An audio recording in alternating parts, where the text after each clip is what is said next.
Friends, welcome to this video.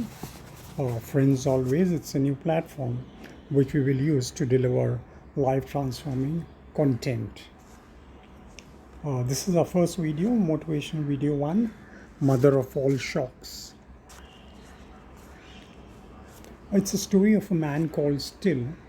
He was called Still because of the lack of movement, physical or mental.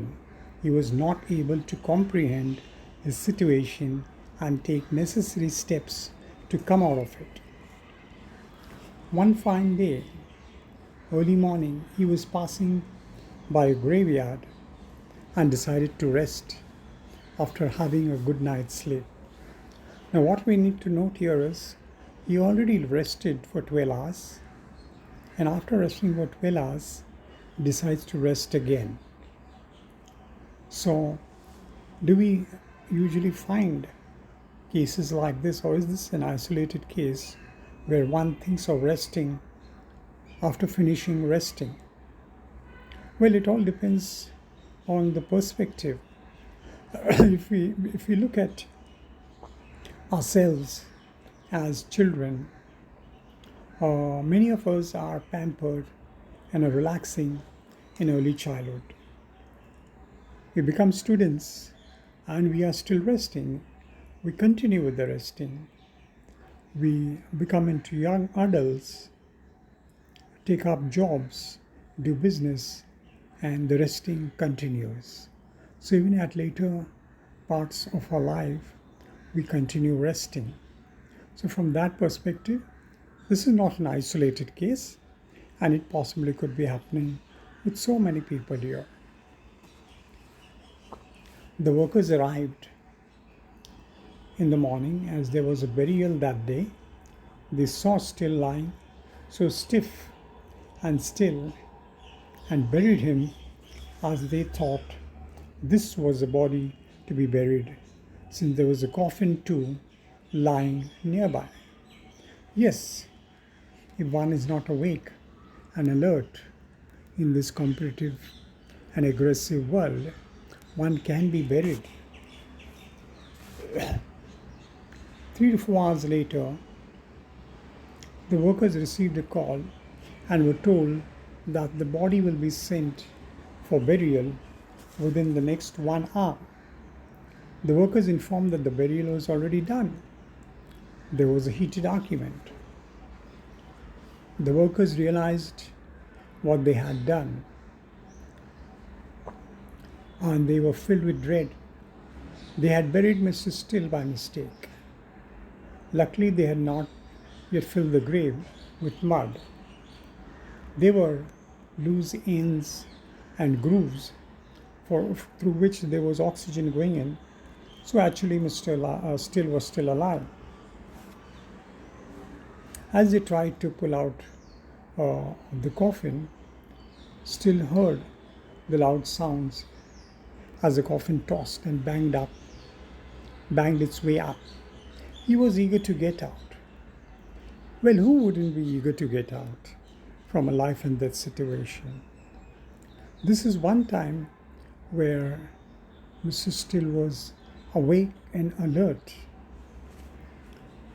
That's the principle of life. We'll need to be awake and alert at all times. Alas, when they opened the coffin, he yelled at the workers for disturbing his peace and rest. Now, this is shocking. Shocking because he was blissfully unaware about the situation, unaware that he was buried, almost buried alive. What was dominant in his mind was his peace and quiet and relaxation. And therefore, he yelled at the workers because that was what was disturbed. Is this the mother of all shocks? Two friends, two friends were sitting nearby and witnessed everything. At first they laughed. Then there was a serious conversation between them. The younger man was called Mr. Blind and the older Mr. Know-all. Blind too couldn't digest what he saw. How could anybody think of peaceful relaxation in the midst of death? He told Noel that this was a rare instance, maybe one case in the last so many years, possibly decades. Noel begged to differ and was of the opinion that such things were happening more often than we thought. You will have to go to the ends of the earth to find another instance like this, said Blind.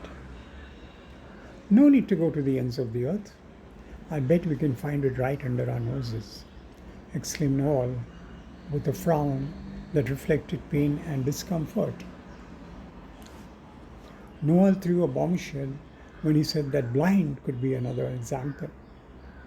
Blind reacted with anger, disgust, and exploded.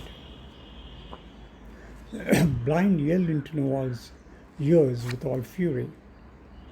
I am a responsible person. I work hard. I provide for my family. I have a job. I work more than I rest. So was Noel trying to be critical of Blind? Or was there more to this? The benchmark. Blind benchmarked himself with still and so thought he was great.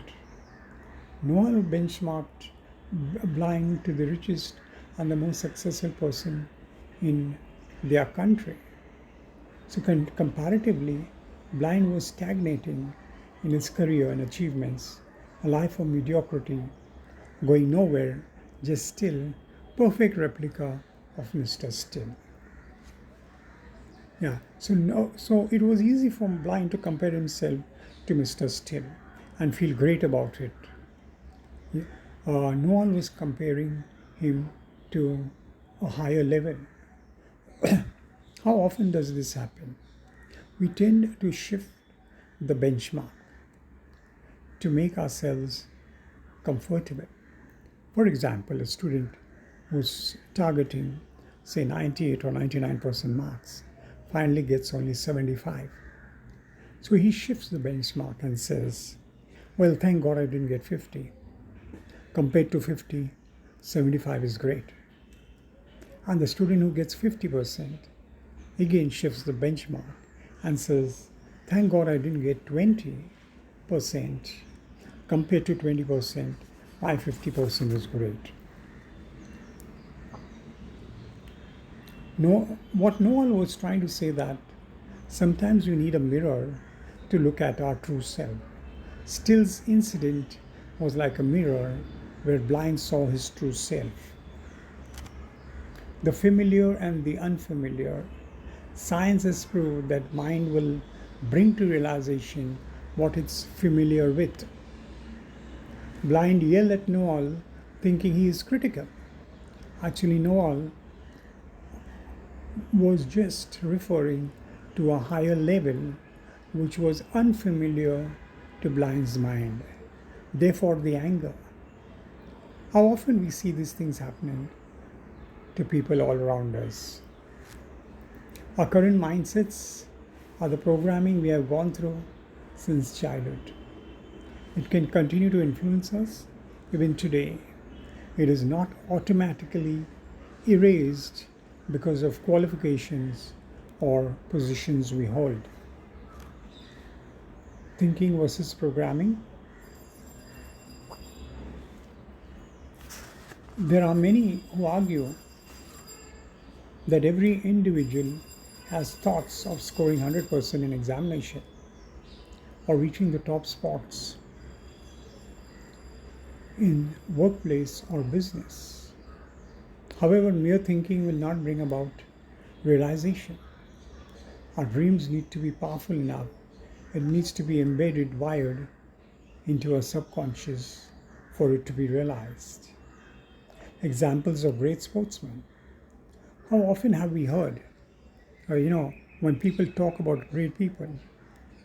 For example, they say, this cricketer, he eats cricket, he drinks cricket, he walks cricket, he talks cricket, he sleeps cricket, he thinks cricket. For him, Cricket is 24/7. And that is the reason today he's on top of the world.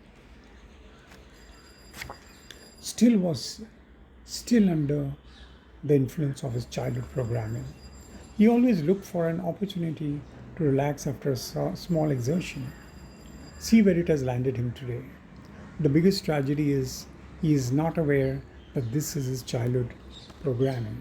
Simply put, growth is the principle of life. Everything grows. A child will grow into an adult, a sapling will grow into a tree, diseases will grow, and so also our childhood programming. What seems to be okay and normal in childhood grows to unimaginable levels in adult life. It's important to be able to see, especially our mindsets. We can't change something that we cannot see. Seeing is transformative. Yes, that's the power of the human mind. It is able to realize what we feed it with or what it's familiar with. So then can we conclude whatever we dream of is possible because it's all within us. We need to rewire our minds and constantly feed our minds with our desires till it is realized. Our future videos, watch out for our future videos, integrating process and motivation for higher productivity. This is for corporates, call centers. Then there is another video that we are coming up with, which is titled Success, a Sure Shot Formula for Failure. This is an irony, so it would be interesting to know what exactly this video is saying. This video is free. If anyone asks for donation, please report it. If you found this video useful, please subscribe and press the like button. And don't forget to share it with others. Thank you very much.